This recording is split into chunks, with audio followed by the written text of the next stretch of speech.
Aray, habang buwig na saging. Pero alanganin pa kasi siya. Ayun pa yung isa.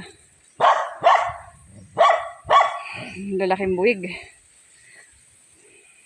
Ilang buwan pa yan bago ma-harvest.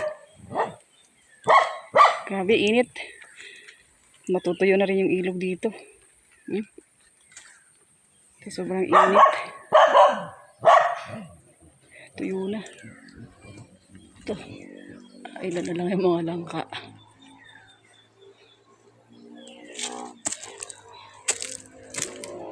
Ha? Nabubulok lang yung mga langka. Walang kumukuha.